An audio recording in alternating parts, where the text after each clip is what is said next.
तर तुमचं CR80W या चॅनलमध्ये तुमचं स्वागत. तर तुम्ही चॅनलवर नवीन असाल तर सबस्क्राईब करायचं विसरायचंच नाही आणि घंटा दाबायचा विसरायचा नाही. लाईक करा, शेअर करा आणि फोर्स अँड प्रेशर हे चॅप्टर या चॅप्टरचा व्हिडिओ तुम्ही पाहत आहात. तर आज आपण पाहणार general science English medium semi इंग्लिशसाठी हे चालते वर्ग 8. तर चला पाहूया आपण force and pressure. Force and pressure. Force म्हणजे काय होते? बल. आणि अँड प्रेशर मतलब दाब. फोर्स अँड प्रेशर म्हणजे फोर्स म्हणजे बल आणि अँड प्रेशर म्हणजे दाब. तर आज या पाठामध्ये आपण कोणकोणते पॉईंट पाहणार आहे? नंबर वन फोर्स पाहणार आहे. नंतर contact and non contact force पाहणार आहे. Balance unbalance force. नंतर इनर्शिया. नंतर टाईप्स ऑफ इनर्शिया पाहणार. नंतर प्रेशर आणि युनिट ऑफ प्रेशर. हे आपण 7 पॉईंट पाहणार आहे. तर तुम्हाला या चॅनलवर आणखी तुम्हाला नंतरचा व्हिडिओ पाहिजेत असेल तर तुम्हाला सबस्क्राईब करावंच लागेल. तर a stationary object on which no force is acting remains stationary and object motion continues to move with the same speed and the direction. No force acting on the object. This is the Newton first law. हा न्यूटनचा first law आहे. यांचं म्हणणं काय सांगायचं की तुम्हाला? तर like करा. स्थिर वस्तूवर बल कार्यरत नसेल तर ती वस्तू स्थिरच राहते. समजा आपण एखादा डब्बा ठेवला टेबलवर आणि आपण त्याला धक्का दिला तरच ती पुढे जाते, नाही तर पुढे जाते काय? नाही. नंतर काय? नंतरचा वाक्य remains stationary and object continuous to move in same speed. एक गाडी आहे, ती स्पीडनं पळायला लागली, आपण तिला कोणताच नाही फोर लावला, ती थांबल का? नाही. तर या असंच म्हणणं आहे या लॉचं. न्यूटनचा फर्स्ट लॉ या चॅप्टरमध्ये यांचा यूज होणार. तर पाहू. तर what is a force? Force काय? तर फोर्स म्हणजे काय? आता हे माणूस पाय यो गाडीला धक्का द्यायला लागला, हे तिच्यावर काय लावा लागला? फोर्स लावा लागला. म्हणजे हा हिच्यावर काय लावा लागला? फोर्स. तर या जो आपण आता एखादी व्यक्ती ती आपण समजा एक चॉक घेतला आणि चॉक खाली ठेवला आणि ती जागेवर ठेवला आणि तिला जोरात धक्का दिला, ती पुढे सरकार, आपण तिच्यावर काय लावा लागलो? फोर्स. आता गुरुत्वाकर्षण बल हे तुम्हाला 6वीमध्ये शिकलं असाल तर तुम्हाला उद्या एक मी व्हॉट्सअप ग्रुपची लिंक देतो, तिच्यावर तुम्ही फोर्सची डेफिनेशन शोधून आणायची. चालेल तर लाईक करा. तर contact and non contact force. तर कॉन्टॅक्ट फोर्सची डेफिनेशन पाहूया आपण. A force is a seen act through a direct contact of an object one more object. Such force is called contact force. आता समजा हे बा, जो विचार फोर्स लावा लागला, कसा लावा लागला? याला टच आहे म्हणजे कोई या डॉगला एक हे बांधली, दोरी बांधली आणि ते वडा लागला. हे कसा धक्का द्यावा लागला? समजा हे माणूस आहे, हा गाडीला धक्का द्यायला लागला म्हणजे फोर्सनं लोटा लागला. म्हणजे ज्या व्यक्ती म्हणजे जे हे ऑब्जेक्ट त्याला आपण टच करून धक्का द्यायला लागलो त्याला म्हणतात कॉन्टॅक्ट फोर्स. हा फोर्स कोणकोणत्या याच्यावर लागते? लिफ्टिंग म्हणजे आपण कशावर लावतो? ढकलणे, उचलणे, वडणे, पुलिंग, लिफ्टिंग, पुशिंग याला लागते. तर याच्या उलट कोणता फोर्स असते? हेच आहे या कॉन्टॅक्ट फोर्सचं. जास्त तुम्हाला वाचायची गरज नाही, कारण पुस्तकामध्ये तुमच्या कृती दिलेल्या आहेत. तर त्या कृतीविषयी मी माहिती, कृत्या तुम्ही वाचून घ्या बुकमध्ये. तर तुमचं इम्पॉर्टंट मी घेतलं, हे तुमच्यासाठी नोट्स आहे. तुम्हाला क्वेश्चन सर्व याच्यावर विचारले जातील. तर आपण आता पाहूया non contact force. Non contact force. A force is applied between two objects. दोन ऑब्जेक्ट्स आहेत. If two objects are not in contact. म्हणजे हे पा इथं पाहू शकता तुम्ही, एक झाड आहे, झाडाला एक फळ चिपकेले आणि खाली आपली पृथ्वी. तर हे फळ का नाही खाली पडा, याच्यात कोणता कॉन्टॅक्ट आहे का? म्हणजे टच आहे का? म्हणजे कोणी हातानं धरून खाली टेकवा लागलं, कोणी दोरी बांधून खाली वडा लागलं, याला टच करेल का? नाही. इथं कोणता फोर्स आहे? Non contact force. याच्यामध्ये कोणकोणते फोर्स येतात? Gravitational force, electrostatics force, act without a contact. Example non contact force. तर आता आपण हे पाहू शकता, कंगवाई तो डोक्याला घासला आणि कागदात चिठ्ठे केले तर तुम्हाला मॅग्नेट्स आहे आणि उचलले जातात. मॅग्नेट पण पाहू शकता. न त्या याला टच करता ते ओढून घेते. इथं कोणतं मॅग्नेटिक फोर्स असते. तर जे फोर्स असतात त्यांनी दोन वस्तूमध्ये संपर्क नसला तरीही त्या दोन वस्तू बल प्रयुक्त होताना दिसते, अशा बलास असंपर्क बल म्हणतात, म्हणजे नॉन कॉन्टॅक्ट फोर्स. तर तुमच्यासाठी इम्पॉर्टंट आहे, तुम्ही हे नोट्स करून घ्या. तुमच्यासाठी मोस्ट इम्पॉर्टंट आहे. नॉन कॉन्टॅक्ट फोर्सवरचे जितके क्वेश्चन येतील तितके या चार इतक्या याच्यावरच येतील. याच्या बाहेरचं तुम्हाला काही विचारलं जाणार नाही. तर नंतर पाहूया. तरी हे बा एक्झाम्पल नॉन कॉन्टॅक्ट फोर्स. या दोन्हीमध्ये टच आहे काही नाही. या दोन्हीमध्ये मॅग्नेट ठेवलेले आहे, एक्स अपोजिट साईड.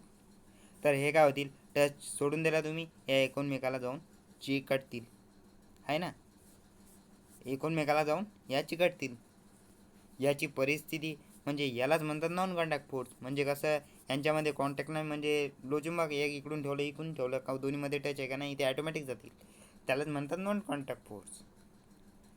एकदम सोपं चॅप्टर आहे, तुम्हाला अवघड बॅलन्स अनबॅलन्स.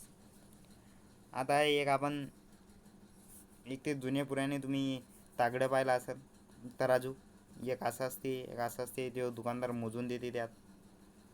तर हे कसं सेम झालं, त्याला बॅलन्स करतात. म्हणजे खाली अनबॅलन्स म्हणजे हे वरी हे खाली, याला म्हणतात अनबॅलन्स. अनबॅलन्स कसं, तर दोन्ही सेम. तर यांनी पुस्तकामध्ये काय सांगलं, तुम्ही दोन्ही साईडनं दोन हे बांधा, जे या साईडला जास्त माप टाका आणि या साईडला जास्त टाका, आणि इथं आपली माचीस ती काय होणार, तुम्ही ज्या साईडला जास्त टाकला तर ही माचीस थोडी थोडी इकडे सरकेल, म्हणजे ज्या साईडने जास्त वजन त्या साईडला सरकेल.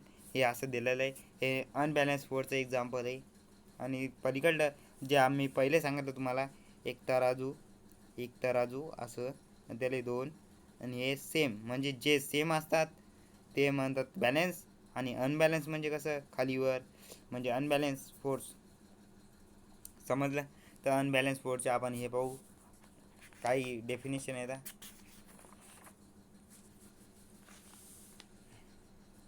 तर पाहूया. If a several force are applied on an object in the same direction, a force equal to their addition acts on an object.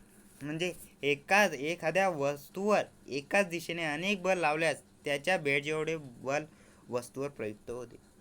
तुम्ही पलीकडून दोन माणसं आहेत, इकडून 5 माणसं आहेत, 5 माणसं 2 माणसाला लोटा लागली, तर जितका दोन्हीचे ॲडिशन 5 माणसाचं जितकी ताकद आहे तितकी बेरीज करून यांच्यावर फोर्स पडतो, हे तुम्हाला माहिती आहे.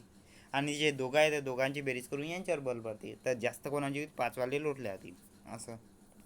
तर नंतर आहे बी. If two forces are applied of an object direction opposite in each other, force equal to their difference act of on the object. जर दोन फोर्स एकाच वस्तूवर परस्पर विरुद्ध बाजूने लावली तर फरका इतके बल वस्तूवर प्रयुक्त होते. तर तुम्ही आता एक एक मोठा बॉक्स पाहिला, ते तुम्हाला समजा आपला घरातला कपाट, फ्रीज. तुम्ही फ्रीजला धक्का द्या, तुम्हाला फ्रीजला धक्का देणार नाही, कारण जितका त्याचा फोर्स आहे म्हणजे त्याच्या अंगात ताकद आहे ते अपोजिट फोर्स लावते. तुम्ही त्याच्या अपोजिट लावायला गेले, त्याच्या जवळ जितका फोर्स आहे तितका तुम्ही लावला तरच ते पुढं, त्याच्याहून जास्त लावला तरच ते पुढं सरकते, नाही पुढं सरकत नाही. तर असं या बी पॉईंटचं म्हणणं आहे. तर आपण सी पॉईंट पाहूया. अ force is express in magnitude and direction. Force is vector quantity. बल हे परिणाम व दिशा यामध्ये व्यक्त केले जाते. बल ही सदिश राशी आहे. वेक्टरला सदिश म्हणतात मराठीमध्ये. Force is vector quantity. A force is express magnitude and direction. दिशा आणि परिणाम याच्यातील ते दाखवते, याला वेक्टर क्वांटिटी म्हणतात. तर आता आपण पाहूया इनर्शिया, नाही बॅलन्स अनबॅलन्सचं हे पाहूया थोडं.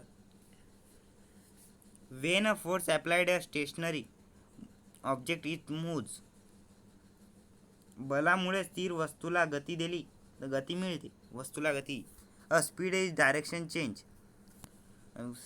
Similarly force required to of an object in motion and object can change its shape due to force. त्याचप्रमाणे गतिमान वस्तूवर थांबविण्यासाठी बल आवश्यक असते. गतिमान वस्तूची चाल व दिशा बदलते. बलामुळे वस्तूचा आकारही बदलू शकतो असं हे दिलेलं आहे. तर याचा खरं मी सांगू तुम्हाला, याचा असं होते, बलामुळे स्थिर वस्तूला गती मिळते. पहिला सेंटेन्स, बलामुळे याला गती मिळते. नंतर काय म्हणते, it's a speed and direction change. नंतर गतिमान वस्तूची चाल आणि दिशा बदलते. नंतर सिमिलरली त्याचप्रमाणे a force required to stop of an object. गतिमान वस्तू थांबविण्यासाठी बल आवश्यक असते. An object change in shape due to force. बलामुळे वस्तूचा आकारही बदलतो. तर हे पाहू, if more than one force acting on a body then the effect on the body due to the net force. एखाद्या वस्तूवर एकापेक्षा अधिक बले प्रयुक्त असतील तर त्या वस्तूवर होणारा परिणाम हा त्यावर प्रयुक्त निव्वळ बळामुळे असतो. तर आज झाला आपलं. आता आपण पाहू ना इनर्शिया. तर हा व्हिडिओ जास्तच मोठा होतो, तरी पण पाहूया. ज्याला आता आपलं होतं आलेलं आहे. तर इनर्शियाची डेफिनेशन तुम्ही पाहू, the tendency of an object its remain existing state is called its inertia.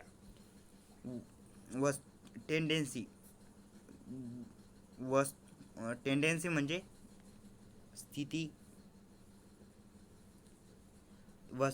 वस्तू गतीच्या ज्या स्थितीत आहे त्या स्थितीत राहण्याच्या प्रवृत्तीला आपण जडत्व असं म्हणतो, त्यालाच इनर्शिया म्हणतो. वस्तूच्या, समजा एखादी वस्तू आहे ती तिच्या जागेवरच आहे आणि ती त्या एकाच जागेवर राहते, त्यालाच आपण इनर्शिया म्हणतो. द टाईप्स ऑफ इनर्शियाचे 3 टाईप आहेत. Inertia of state of rest, नंतर आहे इनर्शिया ऑफ मोशन, नंतर आहे डायरेक्शनल इनर्शिया. तर हे 3 पॉईंट पाहणार. तर इनर्शिया यांची डेफिनेशन पाहणार. Inertia of the state of rest, an object in the state of rest not change in its state of rest due to its inherent property. This property is called the inertia of the state of rest.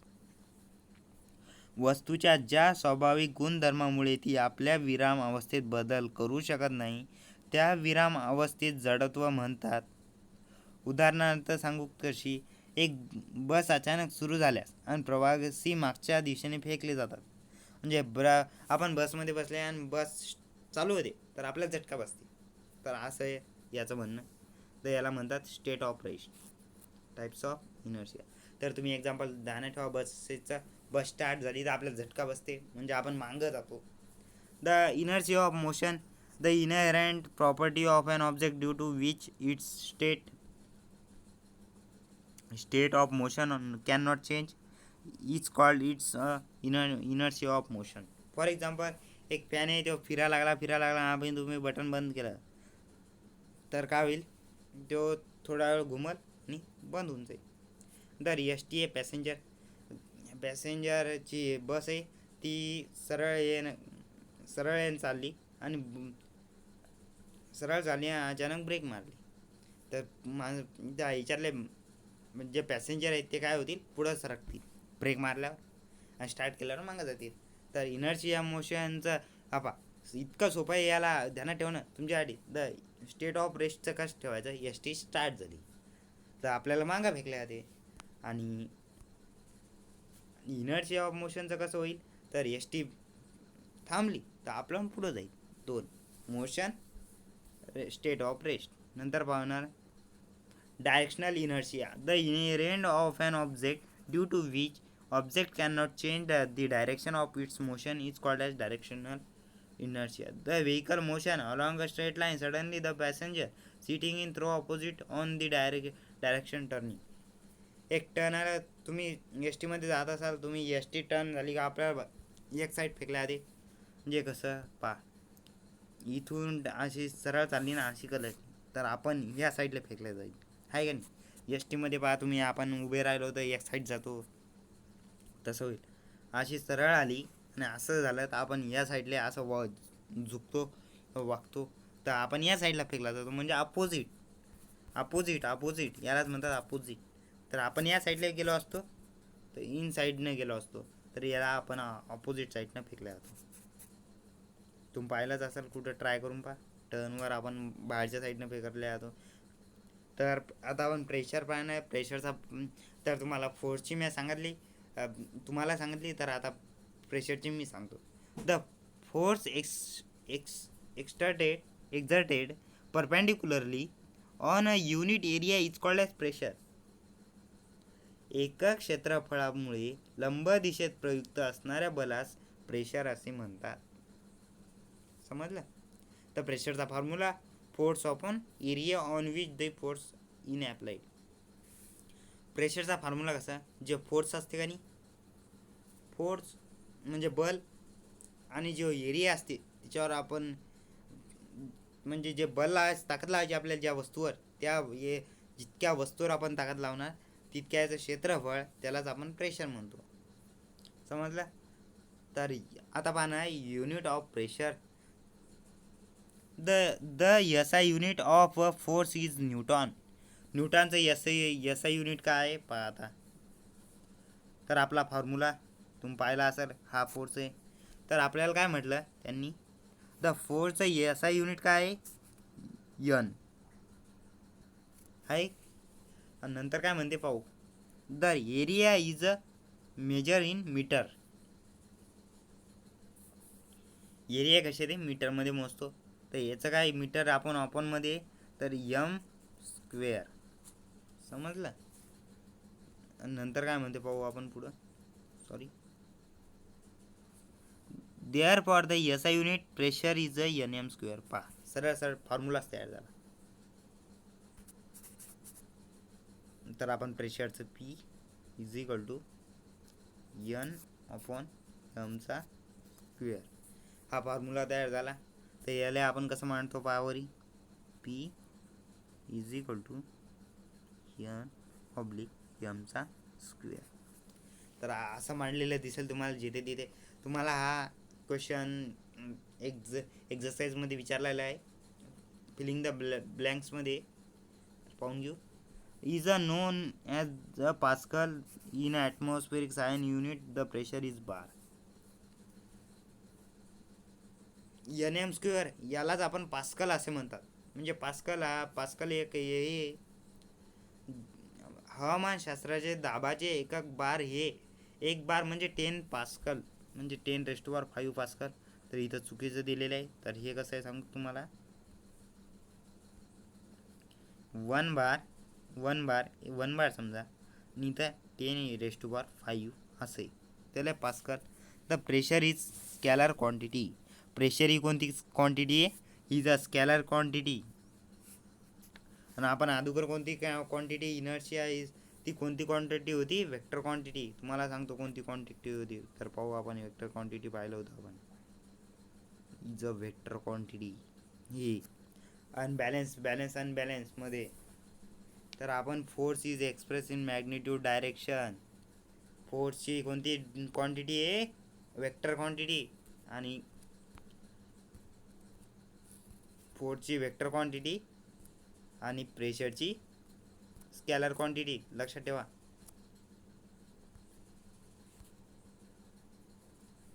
तर आता आपण पाहणार आहे यांचे हे. तर आपला video संपलेला आहे. तर आता आपण पार्ट 2 नंतर पाहूया. पार्ट 2 नंतर मध्ये पाहणार आपण, पार्ट 2 मध्ये पाहूया आपण आता काय काय पाहायचं आपल्याला. तर आपला व्हिडिओ संपला. तर आपला व्हिडिओ आवडला असेल तर लाईक करा. तुम्हाला नोट्स पाहिजेत असेल तर मी तुमच्या व्हॉट्सअप ग्रुपवर तुम्हाला नोट्स शेअर करतो. तर तुम्हाला PDF पाहिजेत असेल तर, आणि सबस्क्राईब करायचं विसरू नका. लाईक करा, शेअर करा आपल्या मित्रांना. आणि आता आपण नेहमीच याचा जनरल सायन्स यांचे व्हिडिओ पाहतच राहतो. तर CRATW या चॅनलला सबस्क्राईब करा. Thanks for watching my video.